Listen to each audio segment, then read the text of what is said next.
Welcome to the Rant Live.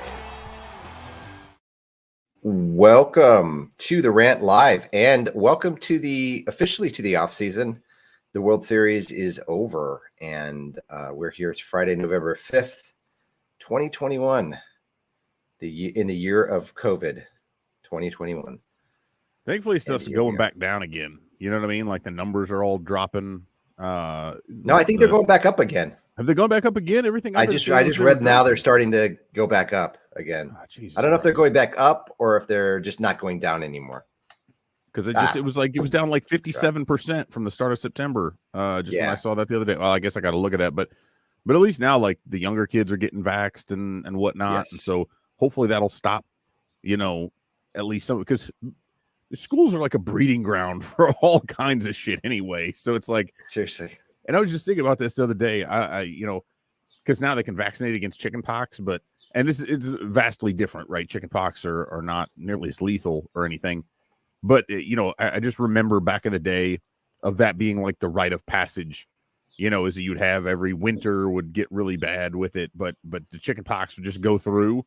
And you'd have like whole classrooms with like a bunch of kids who would get it. I had to miss a couple days of school right around Christmas.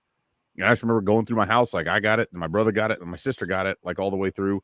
And that was just you use that pink, like that pink, whatever, the calamine lotion or whatever. Yeah, calamine lotion. I didn't. Did they sell that? I guess like for mosquito bites and shit. But I had it like I was really sick. And I had like this big, I had the big things all like just scabby sores, and they ended up, it was super gross. And my brother didn't have as many of the actual little pox things, but he was more sick than I was. And my sister had them all. She was like covered in red dots, but wasn't sick at all. So we're like, son of a bitch. But she was only like 4 or 5 or something. But I just think about the flu and colds and like all these kids just sniffling and sneezing and just spreading stuff all over. So hopefully that knocks some of that stuff out, and especially with the with teachers and whatnot. At least I could say this: we used to get literally every single day one email each from my son's middle school and my daughter's high school, and these are big. Like the high school's got 3,000 kids or whatever, and I think his middle school's got like 1,500 or whatever it is. I guess there's 2 middle schools that feed in, so that would make sense. 1,600. And so every day we would get one. Hey, we got a new report of a positive test. And I think I've only gotten one of those emails from each school in the last 2 weeks. So that part's at least good. So anyway, it gives me hope, I guess, is the point that I'm getting to. There is hope. It gives me hope that we can continue to be more and more normal with stuff. And I mean, it does, I just bought tickets for a concert. It's well into next year. But and I'll be going. I went to one a couple weeks ago. I'll be going to another one in about a month. And that you still require proof of everything. And I got my card with my 2 doses and my booster. Nice. So it's cool, man. I have not gotten the booster yet. I did not really have. I did not have any like really acute serious side effects. I know some people have gotten like real bad headaches and stuff. My arm hurt for a couple days, and I got it on a Sunday afternoon. So I thought, well, hey, I can kind of get it in the afternoon. If I start feeling like crap in the, I can sleep through a lot of the effects. So, maybe I had a headache and I slept through it, but sore arm. I was tired.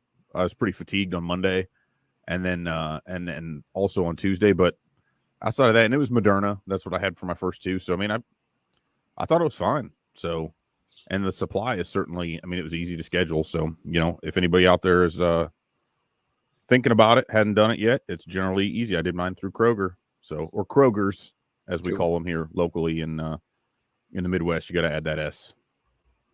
It's good to know.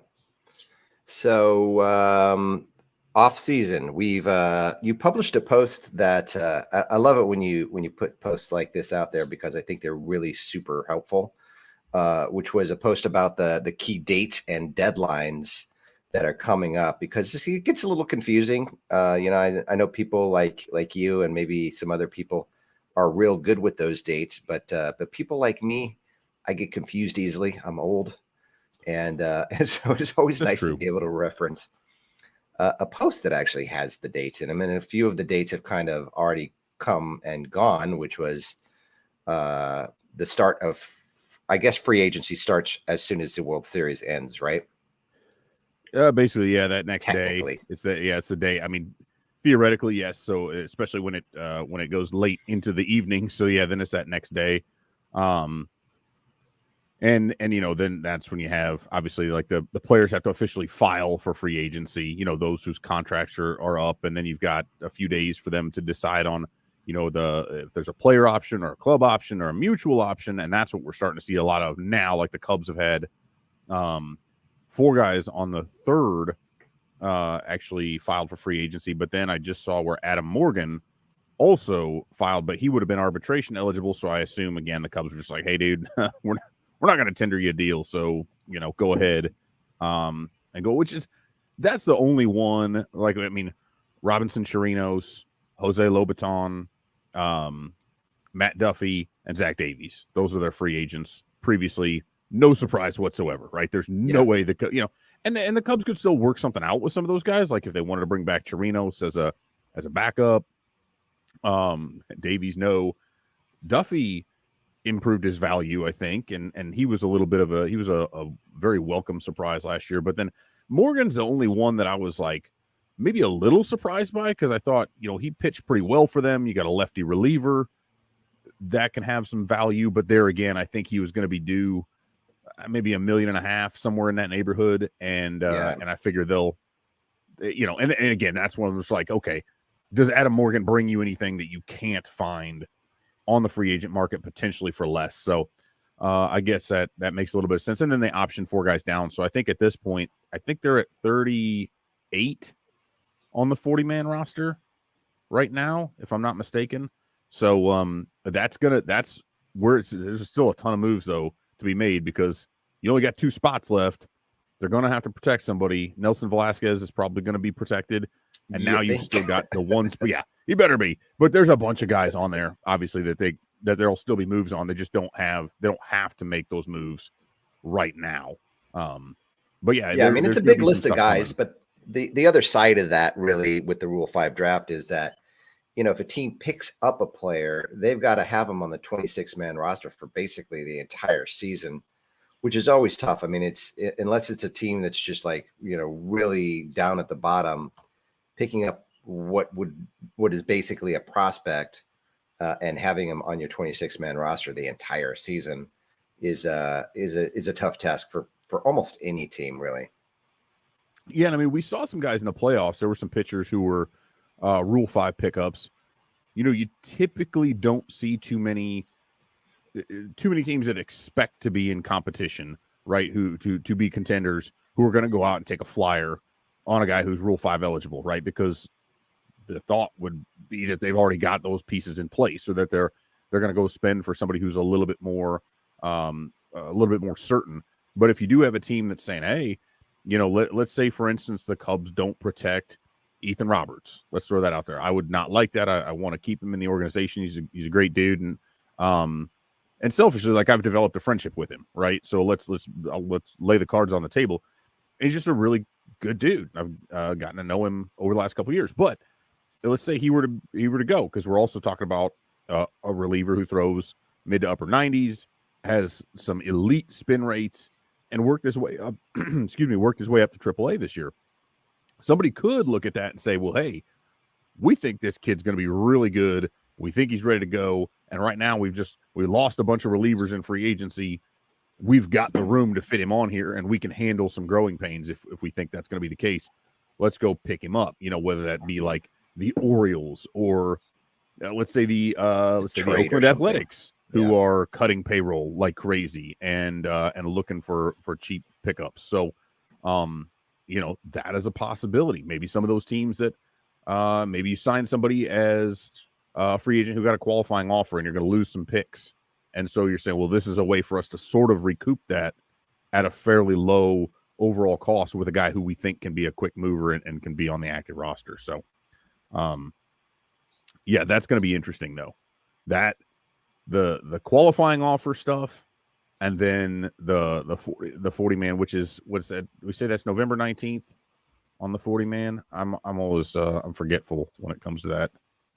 I have your post up here. Let's see. So do I. That's what I should probably it's the 19th. Focus back to. Yeah, so it's the 7th is the next one upcoming because that's the deadline for teams to issue qualifying offers. So like right now, the first 5 days. So that's Sunday. Yes. So the first 5 days following the World Series is when players and teams work out the options, either pick them up or not. And during that and you period, can actually start negotiating with players too. Only with players who are on your team.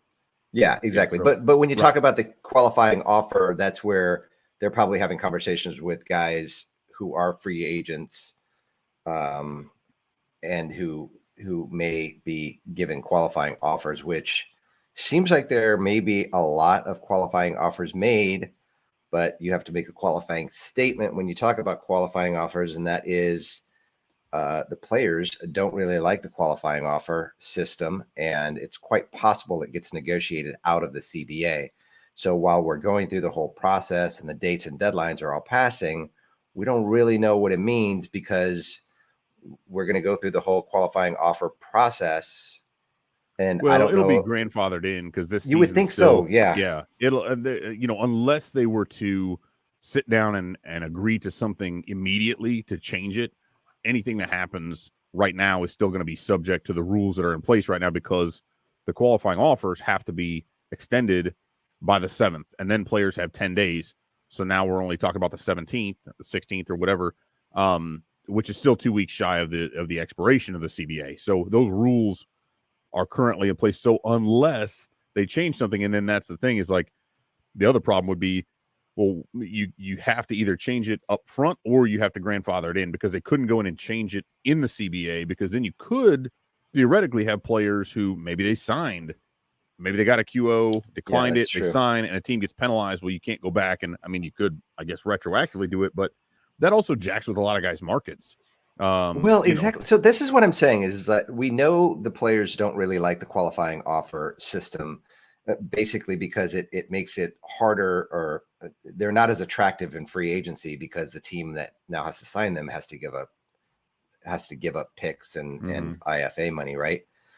And so, is it possible that I don't want to say there's definitely going to be collusion, but I think I don't rule it out.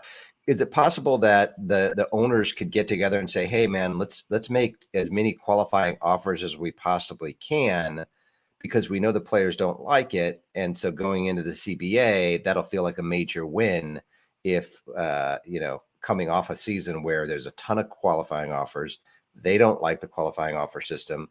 And so that they'll feel like it's a major win if they can cross that off and get rid of the system. Kind of a negotiating tactic, so to speak. Yeah, I mean it's possible. The only problem is you're still left with the, again, if owners are cheap, like you don't want to give a qualifying offer to a dude who it's 18.4 million. It actually dropped by 500,000, which I think. And why'd that happen?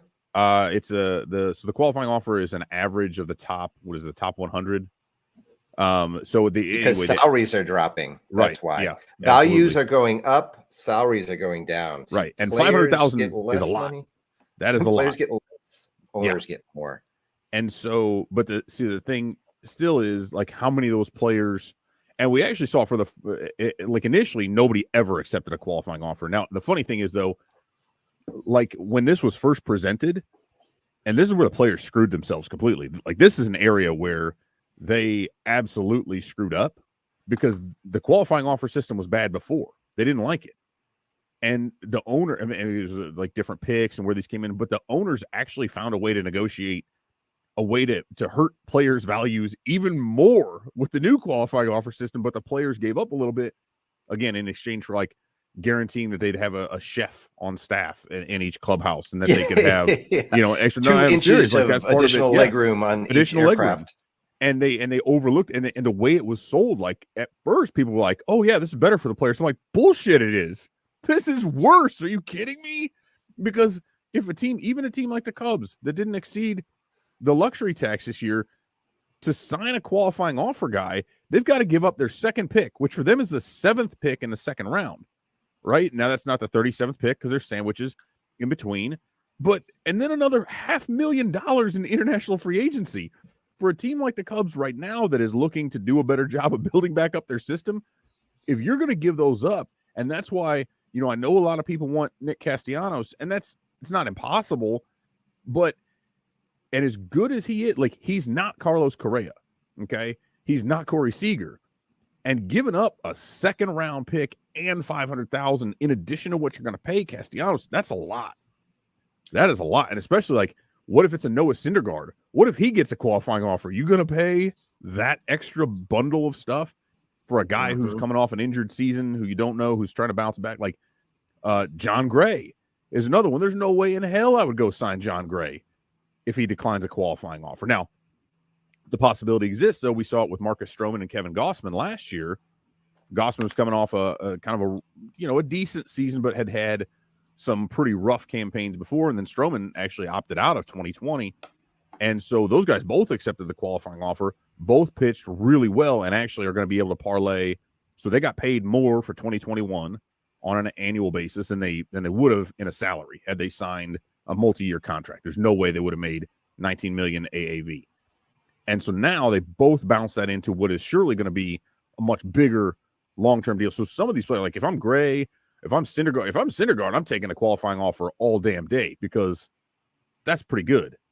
$18.5 million for one season to try to rebuild my value and then boost that. I mean, unless somebody's going to pay him a ton of money otherwise. But yeah, it's but it is tough, because it's going to depress the values. If you are not an elite level player, that qualifying offer, man, that's going to be tough for a lot of teams to get.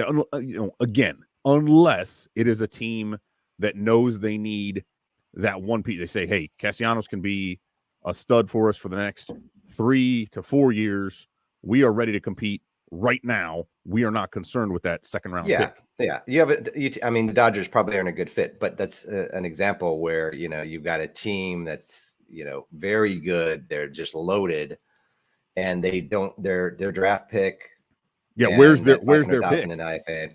Because where's their second round pick? It's so far down to the bottom of the second round that at that point there's so much less value to that pick, right? The lower you get, the less value there. So if you're a really good team that's picking deep in the draft, okay, big deal. And then, if you sign a second guy, you lose your third highest remaining pick. So now you go down. So that's kind of a risk, though. Like, do the Reds, for Castellanos, for example, do the Reds really need him? I mean, if they keep him, it's essentially going to be a raise. I don't know. It's $34 million over the next 2 years. But they won't keep him. He's not going to sign a qualifying offer. Yeah. Well, I mean, the thing is that while he won't sign the qualifying offer, so let me go back. He gets offered the qualifying offer. Yep. He doesn't sign it. Right. He declines it. No team wants him because he's got the QO attached to him. Mm-hmm. Does he essentially fall back to the Reds at $18.4 million? No, he's a free agent. He declined the qualifying offer. Oh, and so he is a free agent, like July or something. Yeah, isn't there a time where Craig Kimbrell signed with the Cubs in June, because you go till June and the stuff expires. So you remain a free agent until like June, whatever the date is, and past that date, you no longer have a QO attached to you. Right, you don't have the penalties anymore, and so, which again, you screwed Kimbrell up for a while, but that's where his value, and that's the thing, is even an elite closer, right? Because that's just such a different. The value there is so different for that type of than an everyday player. That's why nobody was going to sign him.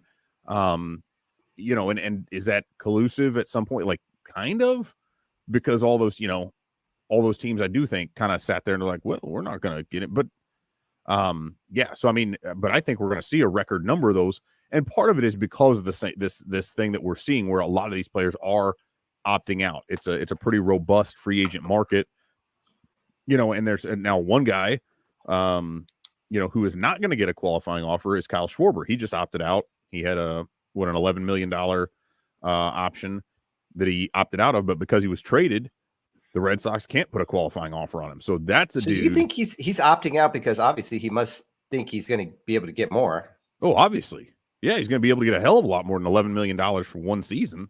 Yeah. I mean, he's gonna. Well, The he'll be dude able to just get a hit. multi-year deal, right? I mean, he just hit 32 homers. He had that stretch there before he hurt his hamstring, where he was the best hitter in baseball from the leadoff spot, and then he finished out with the Red Sox. I think he was hitting. I forget what he hit with them, like 280. With like he walked like 20% of the time. He had something like a 434 OBP with him, 522 slugging. Hit a bunch of homers, hit a few, mashed Garrett Cole yet again in a wild card game. Shocker. I love that. So, he's going to be able to, and if we're talking about universal DH, his value is that much greater because all 30 teams can figure out, and he did really, really well for himself. Because again, if you're him and you're going, well, I could take 1 year at $11 million and see what happens next year, or I just had the best season of my career. Again, had he not been hurt, it really would have been the best. But he can parlay that into 4, 5, 6 year deal somewhere. Yeah. And it's not going to be with the Cubs. I'll tell you that much. More likely not. More than likely not. Although not having it, and that's the other thing though. So here's where we compare some of these guys, like Nick Castellanos, definitely a better overall hitter than Kyle Schwarber, but he also has a qualifying offer. Kyle Schwarber doesn't. And so that is helpful to his value in and of itself. Again, it's not nearly as big a penalty there. Interestingly enough, too, Jock Peterson, he turned down his option. And I was looking at some things there. Now, Peterson is nowhere near. I think people would be a little bit surprised to see that he still only had a 94. I think a 94, maybe got up to 98 WRC plus. So he was a below average run producer, but he did actually hit lefties better than righties this year. Much more limited action. I think it's only like 98 plate appearances, but that was the big knock, was that he was awful against lefties. So you look at both of the guys the Cubs have had to play left field the last couple years and beyond. So, they signed Peterson to replace Schwarber. But I do think Peterson's value is also, there is something to be said for as much as we get into analytics and as much as I think old school folks put too much emphasis on, glue guys, clubhouse guys, whatever. But, here's a dude who's won World Series with 2 consecutive years with 2 different teams. And really, from the moment he got to Atlanta, he helped spark a lot of what changed there. I think he is a guy who's really good for a clubhouse culture. He's a great dude to have on the team. His teammates love him. Fans love him. That's a good guy to have around. And you're not going to pay somebody $50 million just to be a good dude. But there is a market for winners who come in and help the culture. That flat out. He can play okay. His fielding wasn't very good this year. That was supposed to be the big improvement over Schwarber. But again, he felt like he could get better than 1 year at $10 million, which I'm sure is the case. I'd rather have 3 years and $24 million than 1 at 10, and then I got to go back out on the market. So I get it. Yep. And so Sunday is the qualifying offer deadline, and so that means Monday free agency officially opens. Don't expect anything to happen. Maybe some small deals happen, something like that. And then the 17th is the deadline for when players have to accept or decline the qualifying offers. And then typically after that point, you would start to see a little bit of activity. Although December 1st is the deadline, is when the CBA expires. And so when that happens, that's when we really kind of start to see what the deal is for baseball next season, the CBA, and really all the things that matter. If there is no agreement on the CBA, which I have heard absolutely nothing. Have you heard any news whatsoever on the CBA? Which scares me. No, outside of, there's Rob Manfred expressed some optimism. I think Ian Happ, who's a Cubs player rep, expressed optimism. The only thing I have heard at all when it comes to potential negotiations, and they've had some talks, right, is the players, or the owners wanting to implement a salary floor, but that would also come with a hard salary cap. And that is something that the players have vehemently opposed. Although there's effectively a cap right now. A few teams do exceed the luxury tax, but if we're being honest, that's, and I don't want to beat a dead horse too much, but the idea here is that the owners want to put a floor in. which would prevent teams like the Rays and the A's from, spending only $70 million or what have you, the Pirates from having a super low payroll, right? So the floor would be like 100 million or 120 million, somewhere in there. So you would be seeing a lot of guys signed and probably a little bit more like the NFL, right? You'd probably find more parity to some extent. However, just like the NFL, if there's a hard cap in baseball, what that would do, the cap would be low enough, and they wanted it at like 180 million. Well, that's 30 million below where the luxury tax threshold was this past season. So now you have teams like the Dodgers, the Red Sox, the Cubs, the Yankees, the Giants, right? That can't spend. Of course, the Giants have cut in some places, but that will be spending much, much, much less than what the Cubs were like 220, 230 million a couple years ago. You're talking about cutting $50 million off that, and you can't go above it without significant penalties. That's going to reduce the overall spending. And then you're going to have what you see in the NBA where guys are getting traded just for their contract, right? They're getting traded so a team can pick up the contract and meet the obligations they need to, and then they cut the guy the next day, right? And they go sign. And you see that occasionally in Major League Baseball, but I just think something like that is actually going to reduce spending on the whole and create a lot more of the accounting moves, right? Well, and that's the idea, right? With a cap, a cap is meant to make it so that owners pay less salary across the board, right? Is that they don't want to pay money. They want to make more money. And so you introduce a salary cap. That means your team can't spend more money, but more importantly, every team can't spend more money. And so while you introduce the idea of a floor, and they'll try to spin it like, oh, hey, look, we're going to try to, make it so that the guys who are like at the bottom of the chain are getting taken care of. What they're not doing is they're really not taking care of those guys, because what happens when you have players with the ability to sign these huge multi-year contracts is they set a precedent for players that come after them to be able to get those same type of dollars, and which is really just money that's coming in from fans like us. And that otherwise the owners are just going to, pocket basically. And that's really why they want to introduce a cap. And I could see it if they said, hey, cap will be 225 and it will shift based on revenues. I mean, that's what you see in the NFL, right? NFL salary cap, it's tied to league revenue. So if that's the case and you say, here's the floor, here's the cap, and that's tied to, like, now you've got something a little bit more tangible instead of just arbitrarily saying, well, this is what the number is going to be and it's going to go up a little bit. But if, and that would make sense. Like if league revenues go up, the cap goes up. If the revenues go down for whatever reason, then the cap comes down a little bit. But at least that way, and again, let's be honest here. Owners are still going to try to find a way to leverage this in their favor. But if it's at least tied, if the idea of salaries is ostensibly tied to the money the league is making, then we do have a more proportional kind of flow between what these things, rather than watching revenues go up and salaries go down. And that's that inverse relationship is something players want to fight more than anything. And again, a cap, particularly one that's hard, that doesn't move, or that only goes up again incrementally over time, could see, because again, if it goes up, okay, we're going to raise this cap $2 million a year. Okay.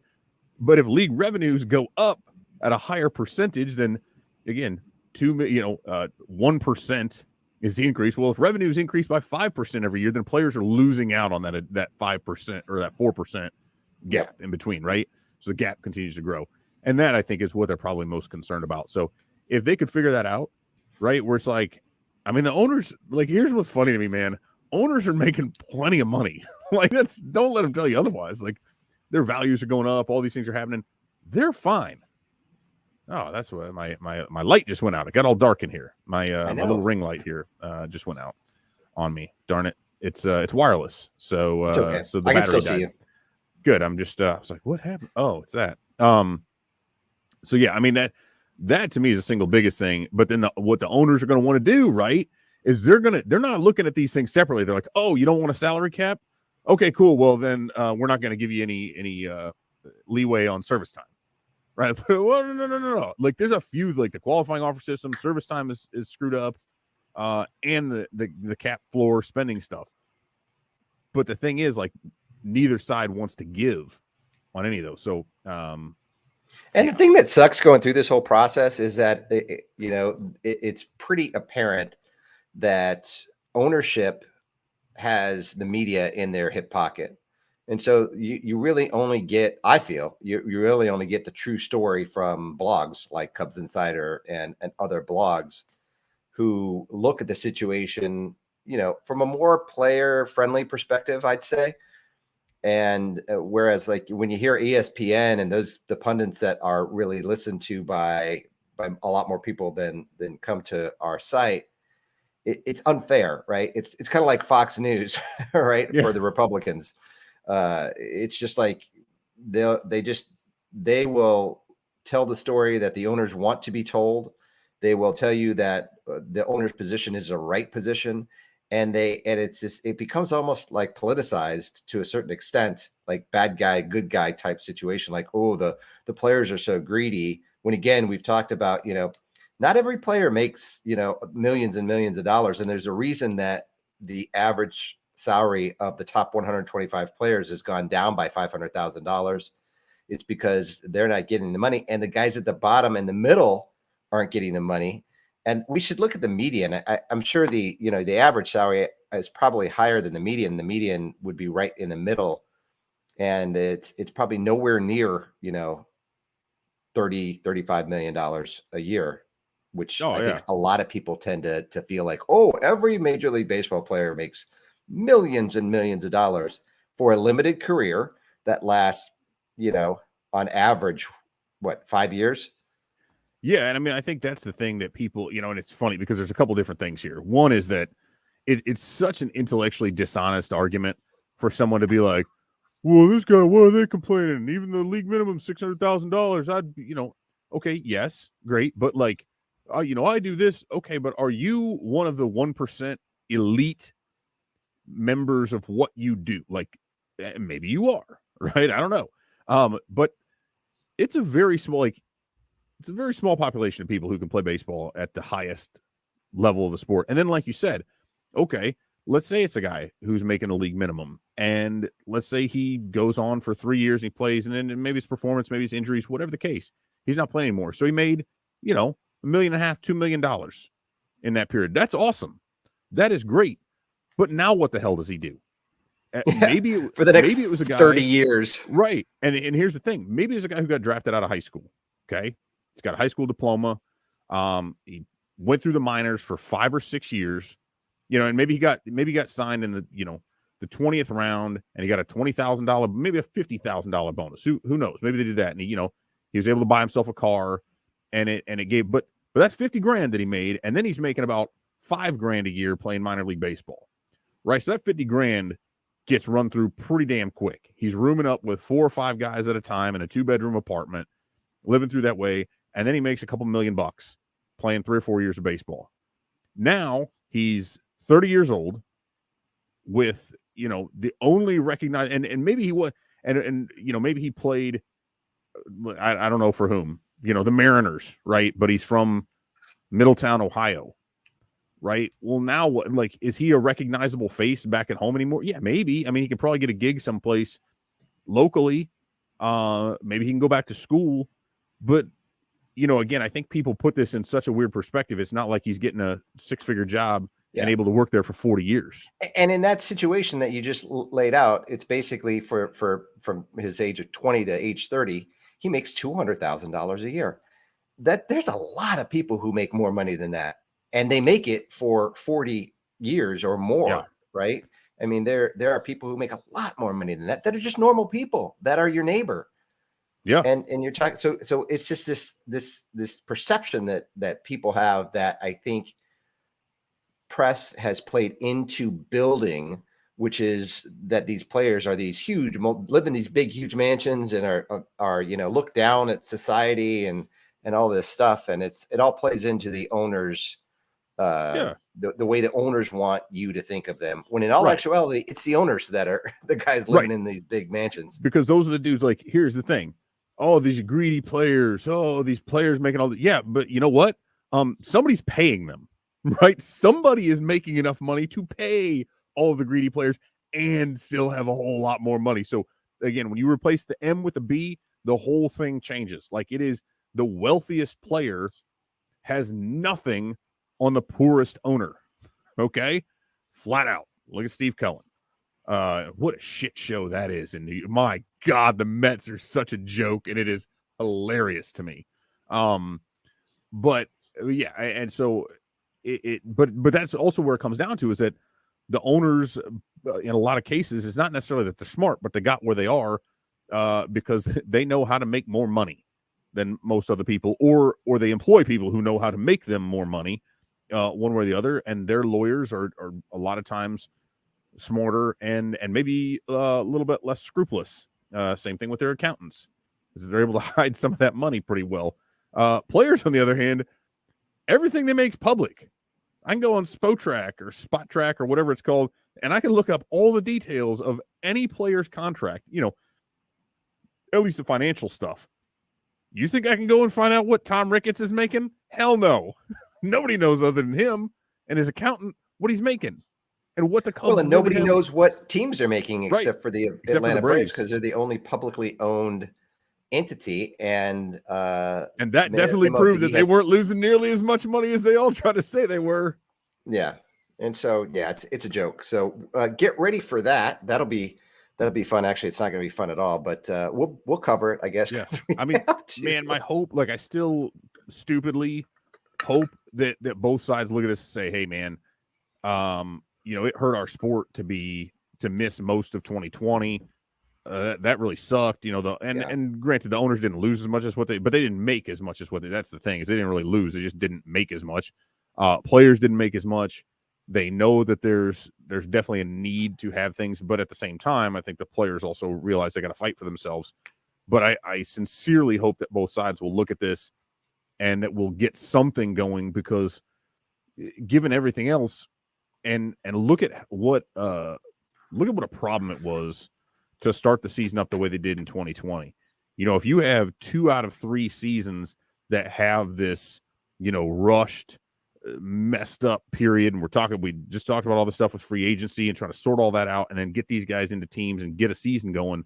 God, it would be, it would just, I don't like it. I hope both sides can see that and think, there's some things, maybe it's the players that say, we're not going to stick as hard on this one.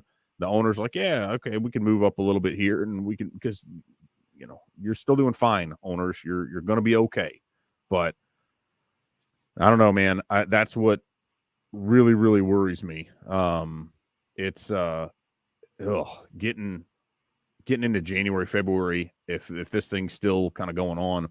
But there's just so much. There's so much. And then what do the Cubs do? What are the Cubs like? A lockout, I think, would not disproportionately more than other teams, but a lockout will really, really screw things up, and I think could cause a really long one. Could basically have them punting completely on the next season, because if they can't actually go out there and take the time to evaluate and make some of these intelligent spending moves, that gives them a tremendous excuse, and actually a fairly good. If there's anything that's a good excuse for them, it would be that they end up in March, with a work stoppage and don't have anybody that they can go out after. And I think that would see them punting completely on the following season, like more so than they might otherwise, which is really why I want to make sure that they get this freaking thing done, because, man, what are you going to do? You get a whole new front office, a whole new evaluatory philosophy that you cannot employ.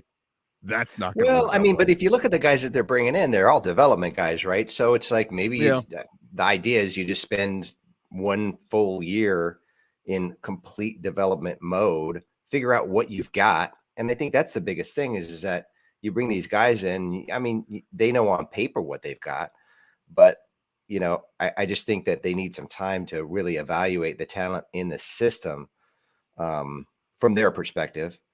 And maybe it's not a bad thing in the long run. But obviously we're saying it's a reset versus a rebuild type of situation, right? It's like, at what point do we stop trying to say it's a reset when even Jed Hoyer's saying, projecting out 3 years. To me, that's a rebuild. If you're talking, well, yeah. If it's more than 1 year, it's a rebuild, because the Yankees and the Red Sox. I mean, the Red Sox have done it a couple times where we've seen them reset. They dropped down to the bottom of the division, and the very next year they were competitive again. Bam. But a lot of what they did with that was picking up bad salaries, right? Effectively buying prospects for bad salaries and being bad. And so that I know this sounds odd, but like being bad at a high salary or high payroll is, to me, better than being bad at a low payroll, because the way they did it was they accepted those very short-term bad contracts in exchange for prospects, and then they were able to clear their books completely the next year, reset that. So now you got tons more room at the major league level, and you've got more guys in your development system, and now you can go spend that money on more free agents because you lost them. I mean, the Dodgers did that same thing, right? The Dodgers and the Red Sox, and they both have kind of worked together on some of that stuff with Beckett, Adrian Gonzalez, and some of those that they kind of got moved around. Carl Crawford. Who's the other one that I'm missing? The outfielder. But anyway, that's why I keep advocating for the Cubs to go after some of these guys, whether it be Kiermaier or Hosmer, Will Myers, some of these dudes that you could pick up. They're known names. It looks like you're actually trying, and you're able to pick some of these dudes up. And but the other thing is, there's a path that, like, I can understand that strategy. I get why you're doing that, versus if you go out and just sign some dude because he'll accept a 1 or a 2 year deal, and you just have him, John Jay or Daniel Descalso, who he's just there to fill a spot, and you're paying him this money. Both of whom, again, those are not arbitrary, but those are the two biggest contracts they've handed out to free agent position players. Jay in terms of overall money, and Descalso is the only multi-year deal they've given to a position player since Jason Hayward, which I've probably mentioned 5 or 6 times, but it still continues to blow. I can't, when I say it out loud or when I put it in writing, it's still like I have to go back and double check every single time to make sure I am actually saying something that is accurate, and it is every time. I'm hoping one day it'll stop being true and I can stop citing that. But if you go and sign those guys just to fill spots, then that's bullshit. That's not accomplishing any sort of forward momentum. But if you go out and you trade for Hosmer, you say, yeah, we'll take on the rest of this shitty contract, but you need to give us 2 prospects. We want this guy and this guy. And because we know the Padres want to make moves, right? Or the Rays want to get their salary down, or the A's are trying to cut salary.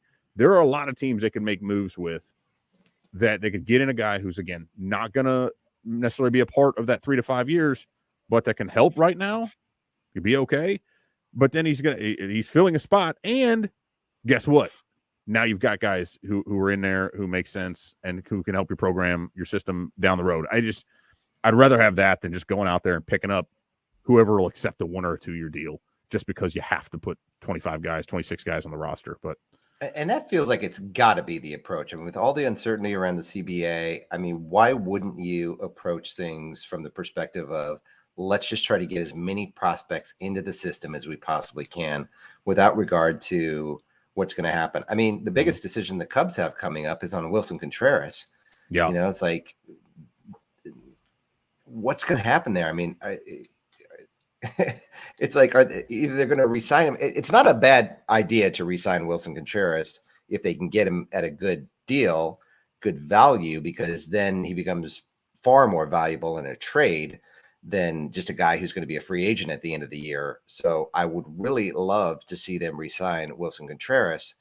But my fear is that they're in the same position as they found themselves with all their other players, star players, where they don't agree on the dollars. But the thing is that they need to understand that they don't need to necessarily be the team that's paying these players the dollars.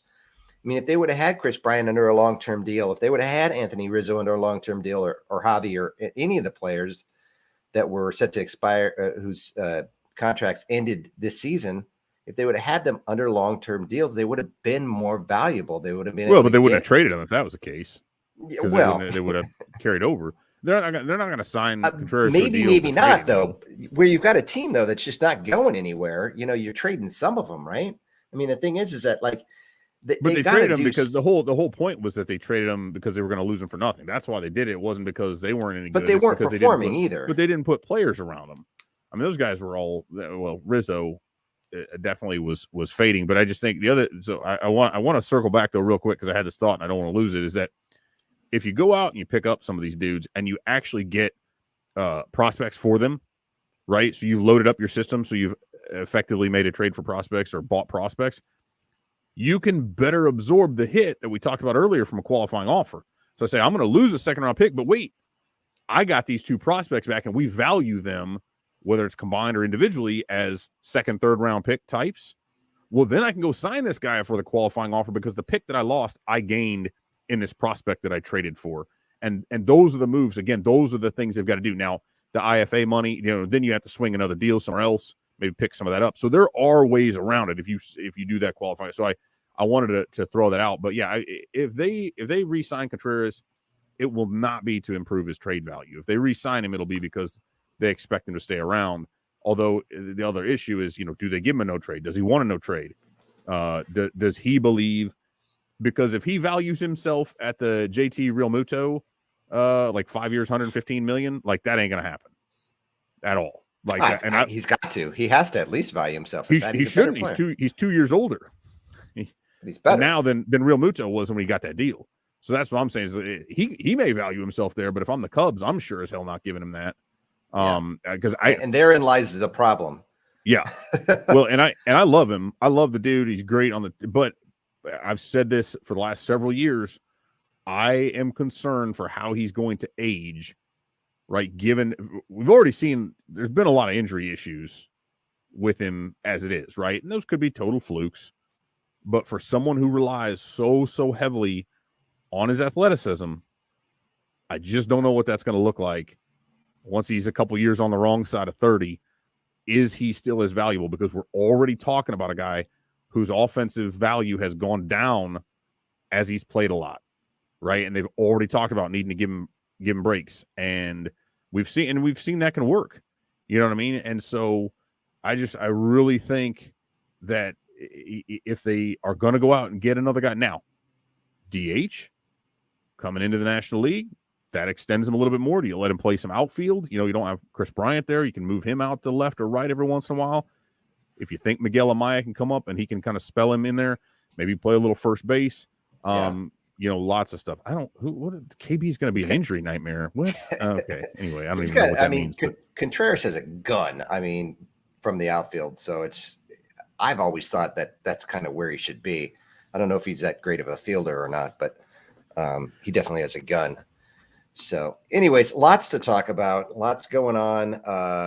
As we mentioned on Sunday, you're going to have a big day because you're going to see all the qualifying offers that come in. So we'll probably circle back with another show come Monday or Tuesday-ish, just to kind of, go over what's happened. So we'll have as many shows as we possibly can during the month of November while there's things happening, because come December, there may not be much to talk about. Yeah. If there's a lockout, like it's then we'll do like what we did during the summer, and every single episode we'll just have to deal with. Okay. So I'm just going to, Bryant's always hurt now. He's like, all these players are always hurt all the time. Like he's not at any greater injury risk now than he was when he was younger. He's had a lot of injuries throughout his career. Most guys have. Dudes are playing with some kind of ding all the time. It's just, you hear about it more because he's actually forthright about it. Is kind of the thing.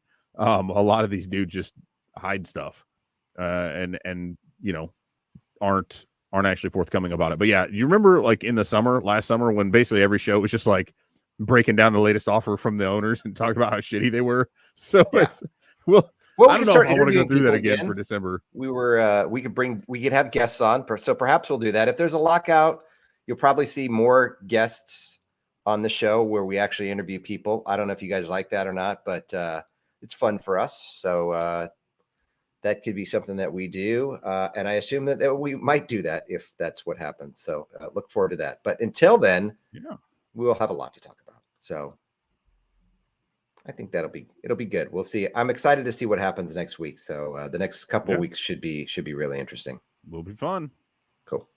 See So you, everybody. until then, everybody have a good weekend. Enjoy. Hopefully your football team wins, i.e. the Bears. As long as your football team is not the not Bears, then hopefully you're not a Jets fan. Oh, yeah, that was a mess. I did have Indianapolis in my my suicide pool, so that worked out really well. I think I had them in our pick'em, even at a 10.5 point spread. So that was nice. There you go.